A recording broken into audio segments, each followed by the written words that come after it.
ಎಲ್ಲರಿಗೂ ನಮಸ್ತೆ ಫ್ರೆಂಡ್ಸ್. ಈ ವಿಡಿಯೋದಲ್ಲಿ 5 ಏಪ್ರಿಲ್ 2026ರ ಪ್ರಚಲಿತ ವಿದ್ಯಮಾನಗಳ ಮಾಹಿತಿಯನ್ನು ನೋಡುವ. ಮೊದಲನೆಯ ಪ್ರಶ್ನೆ, ವಿಷಕಾರಿ ಹಾವುಗಳನ್ನು ಗುರುತಿಸಲು ಮತ್ತು ಹಾವಿನ ಕಡಿತಕ್ಕೆ ಸರಿಯಾದ ಚಿಕಿತ್ಸೆ ಪಡೆಯಲು ಸಹಾಯ ಮಾಡುವ ICP ಮೊಬೈಲ್ ಆ್ಯಪ್ ಅನ್ನು ಇತ್ತೀಚೆಗೆ ಯಾವ ದೇಶ ಬಿಡುಗಡೆ ಮಾಡಿದೆ? ಉತ್ತರ ಆಪ್ಷನ್ ಬಿ ಸರಿಯಾದ ಉತ್ತರ ಆಗಿರುತ್ತದೆ. ಕೋಸ್ಟರಿಕಾ ದೇಶ ಈ ಒಂದು ಆ್ಯಪ್ ಅನ್ನು ಬಿಡುಗಡೆ ಮಾಡಿರುತ್ತದೆ. ಇದರ ಹೆಸರು ICP ಮೊಬೈಲ್ ಆ್ಯಪ್ ಆಗಿರುತ್ತದೆ. ಇದನ್ನು ಯಾರು ಅಭಿವೃದ್ಧಿಪಡಿಸಿದ್ದು ಅಂದರೆ ಕ್ಲೋಡೊಮಿರೊ ಪಿಕಾರ್ಡೊ ಇನ್ಸ್ಟಿಟ್ಯೂಟ್ ಅಭಿವೃದ್ಧಿಪಡಿಸಿರುತ್ತದೆ. ಇಲ್ಲಿ ICP ಇದರ ಫುಲ್ ಫಾರ್ಮ್ ಇದೇ ಆಗಿರುತ್ತದೆ. ಇನ್ಸ್ಟಿಟ್ಯೂಟ್ ಕ್ಲೋಡೊಮಿರೊ ಪಿಕಾರ್ಡೊ ಆಗಿರುತ್ತದೆ. ಇದನ್ನು ಅಭಿವೃದ್ಧಿಪಡಿಸಿದ್ದು ಮತ್ತು ICP ಇದರ ಫುಲ್ ಫಾರ್ಮ್ ಕೂಡ ಆಗಿರುತ್ತದೆ. ಈ ಒಂದು ಆ್ಯಪ್ನಿಂದ ಈ ICP ಆ್ಯಪ್ನಿಂದ ಯಾವ ರೀತಿಯಾಗಿ ಹಾವು ಕಚ್ಚಿದವರಿಗೆ ಇದು ಹೆಲ್ಪ್ಫುಲ್ ಆಗುತ್ತದೆ ಅಂದರೆ, ಮೊದಲನೆಯದಾಗಿ ಹಾವಿನ ಚಿತ್ರವನ್ನು ನಾವು ಇಲ್ಲಿ ಗುರುತಿಸಬಹುದಾಗಿರುತ್ತದೆ. ನಂತರದಲ್ಲಿ ಹತ್ತಿರದ ಆಸ್ಪತ್ರೆಗಳಲ್ಲಿ ಲಭ್ಯವಿರುವ ಪ್ರತಿವಿಷದ ಅಥವಾ ಆಂಟಿವೆನಮ್ನ ಬಗ್ಗೆ ಮಾಹಿತಿಯನ್ನು ಪಡೆದುಕೊಳ್ಳಬಹುದು ಈ ಒಂದು ಆ್ಯಪ್ನಿಂದ. ಇಲ್ಲಿ ಕೋಸ್ಟರಿಕಾ ದೇಶದ ಬಗ್ಗೆ ಮಾಹಿತಿ ನೋಡುವ. ಕೋಸ್ಟರಿಕಾ ದೇಶವು ಮಧ್ಯ ಅಮೆರಿಕಾದ ಒಂದು ರಾಷ್ಟ್ರವಾಗಿದ್ದು ಜೀವವೈವಿಧ್ಯತೆಗೆ ಹೆಸರುವಾಸಿಯಾಗಿದೆ.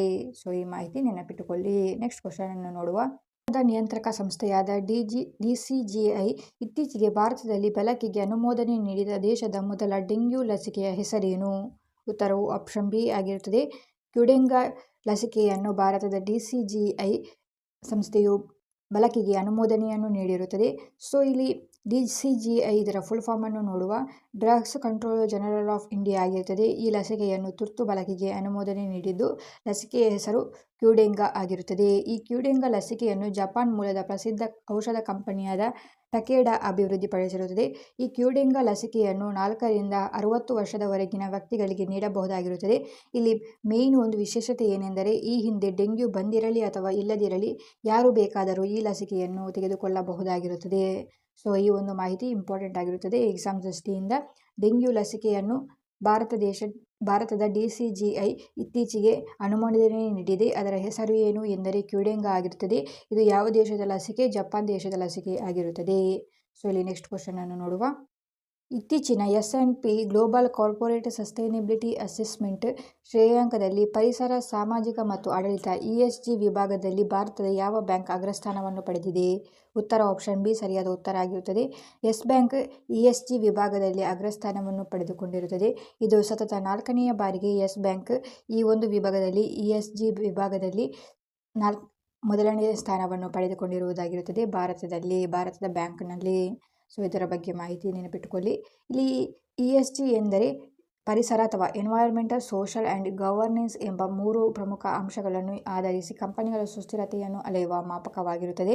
ಈ ಒಂದು ರಿಪೋರ್ಟನ್ನು ಬಿಡುಗಡೆ ಮಾಡಿರುವ S&P global corporate sustainability assessment ಈ ಸಂಸ್ಥೆ ಅಂತಾರಾಷ್ಟ್ರೀಯ ಹಣಕಾಸು ಮಾಹಿತಿ ಮತ್ತು ವಿಶ್ಲೇಷಣೆ ನೀಡುವ ಸಂಸ್ಥೆಯಾಗಿದ್ದು ಇದರ ಕೇಂದ್ರ ಕಚೇರಿ ಅಮೆರಿಕಾದ ನ್ಯೂಯಾರ್ಕ್ನಲ್ಲಿದೆ. ನೆಕ್ಸ್ಟ್ ಕ್ವಶನ್ ಅನ್ನು ನೋಡುವ.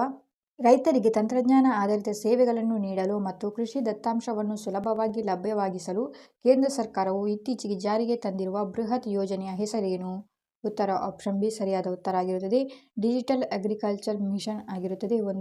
ಈ ಒಂದು ಯೋಜನೆಯ ಅಡಿಯಲ್ಲಿ ರೈತರಿಗೆ ತಂತ್ರಜ್ಞಾನ ಆಧಾರಿತ ಸೇವೆಯನ್ನು ನೀಡಲು ಭಾರತ ಸರ್ಕಾರ ಇದನ್ನು ಜಾರಿಗೆ ತಂದಿರುತ್ತದೆ.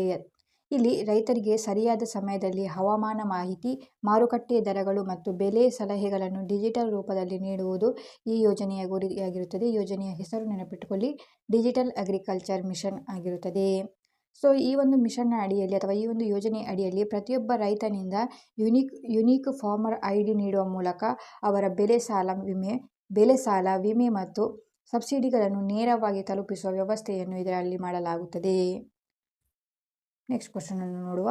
ಭಾರತೀಯ ನೌಕಾಪಡೆಯ next generation offshore petrol vessel ಯೋಜನೆಯಡಿ ಇತ್ತೀಚೆಗೆ ಉಡಾವಣೆ ಮಾಡಲಾದ ಮೊದಲ ಅತ್ಯಾಧುನಿಕ ಯುದ್ಧನೌಕೆಯ ಹೆಸರೇನು?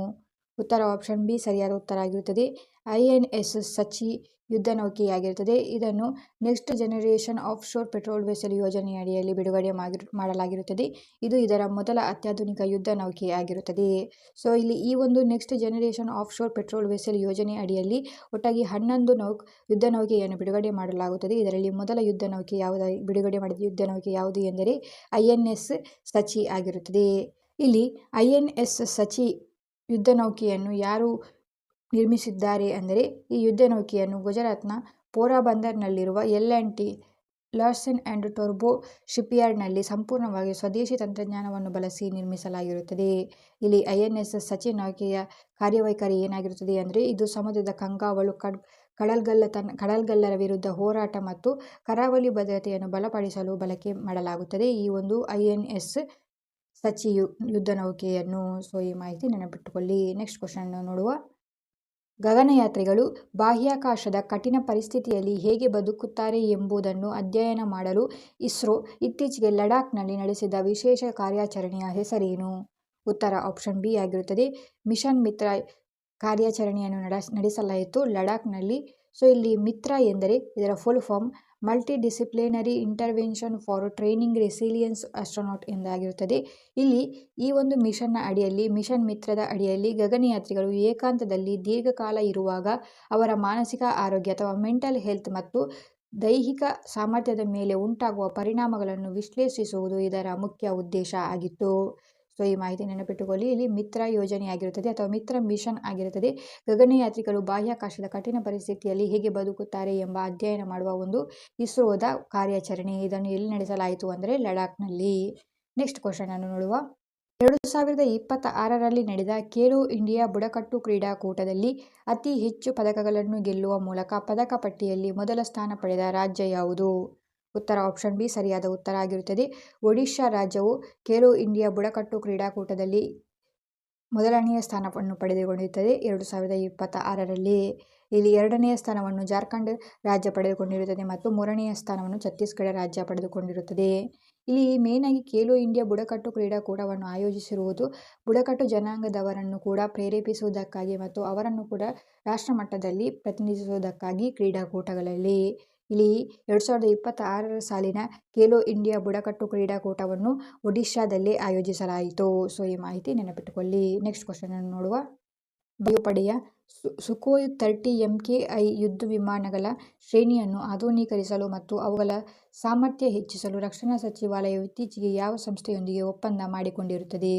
ಉತ್ತರ ಆಪ್ಷನ್ ಬಿ ಸರಿಯಾದ ಉತ್ತರ ಆಗಿರುತ್ತದೆ. ಹಿಂದೂಸ್ತಾನ್ ಏರೋನಾಟಿಕ್ಸ್ ಲಿಮಿಟೆಡ್ HAL ನೊಂದಿಗೆ ಒಪ್ಪಂದವನ್ನು ಮಾಡಿಕೊಂಡಿದೆ ಭಾರತ. ಇಲ್ಲಿ ಭಾರತೀಯ ವಾಯುಪಡೆಯ ಸುಖೋಯ್ 30 MKI ಯುದ್ಧ ವಿಮಾನವನ್ನು ಆಧುನೀಕರಿಸಲು. ಸೊ ಇಲ್ಲಿ ಮೇಯ್ನಾಗಿ ಸುಖೋಯ್ 30 MKI ಯುದ್ಧ ವಿಮಾನ ಇದು ಮೂಲತಃ ರಷ್ಯಾ ದೇಶದ ಒಂದು ಯುದ್ಧ ವಿಮಾನ ಆಗಿರುತ್ತದೆ. ಇಲ್ಲಿ ಕೆಲವು ಪಾರ್ಟ್ಗಳನ್ನು ಆಧುನೀಕರಿಸಲು HAL ನೊಂದಿಗೆ ರಕ್ಷಣಾ ಸಚಿವಾಲಯ ಒಪ್ಪಂದವನ್ನು ಮಾಡಿಕೊಂಡಿರುತ್ತದೆ. ಈ ಪ್ರಕ್ರಿಯೆಯಲ್ಲಿ ವಿಮಾನಗಳಿಗೆ ಹೊಸ ಅವಿಯೋನಿಕ್ಸ್, ಅತ್ಯಾಧುನಿಕ ರೇಡಾರ್ ವ್ಯವಸ್ಥೆ, ಎಲೆಕ್ಟ್ರಾನಿಕ್ ವಾರ್ಫೇರ್ ಸೂಟ್ಗಳು ಮತ್ತು ಶಕ್ತಿಯುತ ಇಂಜಿನ್ಗಳನ್ನು ಅಳವಡಿಸಲಾಗುತ್ತದೆ. ನೆಕ್ಸ್ಟ್ ಕ್ವಶನ್ ಅನ್ನು ನೋಡುವ. ಪ್ರತಿ ವರ್ಷ ಯಾವ ದಿನಾಂಕದಂದು ರಾಷ್ಟ್ರೀಯ ಸಮುದ್ರಯಾನ ದಿನವನ್ನು ಆಚರಿಸಲಾಗುತ್ತದೆ? ಉತ್ತರವು ಆಪ್ಷನ್ ಬಿ ಸರಿಯಾದ ಉತ್ತರ. ಏಪ್ರಿಲ್ 5ರಂದು ಪ್ರತಿ ವರ್ಷ ರಾಷ್ಟ್ರೀಯ ಸಮುದ್ರಯಾನ ದಿನ ಆಚರಿಸಲಾಗುತ್ತದೆ. ಇದರ ಹಿನ್ನೆಲೆ ಏಪ್ರಿಲ್ 5, 1919ರಂದು ಭಾರತೀಯ ಕಂಪನಿಯಾದ ಸಿಂಧಿಯಾ ಸ್ಟೀಮ್ ನ್ಯಾವಿಗೇಷನ್ ಕಂಪನಿ ಲಿಮಿಟೆಡ್ನ ಮೊದಲ ಹಡಗು SS ಲಾಯಲ್ಟಿ ಮುಂಬೈನಿಂದ ಲಂಡನ್ಗೆ ಪ್ರಯಾಣ ಬೆಳೆಸಿತು. ಇದು ಬ್ರಿಟಿಷರ ಆಧಿಪತ್ಯದ ಕಾಲದಲ್ಲಿ ಭಾರತೀಯ ಸಮುದ್ರಯಾನ ಸ್ವಾತಂತ್ರ್ಯದ ಸಂಕೇತವಾಗಿತ್ತು. ಈ ಮಹತ್ವದ ದಿನದ ನೆನಪಿಗಾಗಿ 1964ರಿಂದ ಪ್ರತಿ ವರ್ಷ ಏಪ್ರಿಲ್ 5ರಂದು ರಾಷ್ಟ್ರೀಯ ಸಮುದ್ರಯಾನ ದಿನವನ್ನು ಆಚರಿಸಲಾಗುತ್ತದೆ. ಸೊ ಇದರಲ್ಲಿ 2026ರ ಥೀಮ್ ಸುಸ್ಥಿರ ಸಮುದ್ರಯಾನ ಮತ್ತು ನೀಲಿ ಆರ್ಥಿಕತೆಯ ಮೇಲೆ ಕೇಂದ್ರೀಕರಿಸಿರುವುದು 2026ರ ಥೀಮ್ ಆಗಿರುತ್ತದೆ. ಸೊ ಇಲ್ಲಿ ಇದಾಗಿತ್ತು ಇವತ್ತಿನ ಕರೆಂಟ್ ಅಫೇರ್ಸ್ಗಳು, ಏಪ್ರಿಲ್ 5ರ ಕರೆಂಟ್ ಅಫೇರ್ಸ್ಗಳು. ಇದೇ ರೀತಿ ಡೈಲಿ ಕರೆಂಟ್ ಅಫೇರ್ಸ್ಗಳ ಅಪ್ಡೇಟ್ಗಳಿಗಾಗಿ ನಮ್ಮ ಚಾನಲನ್ನು ಸಬ್ಸ್ಕ್ರೈಬ್ ಮಾಡ್ಕೊಳ್ಳಿ. Thank you.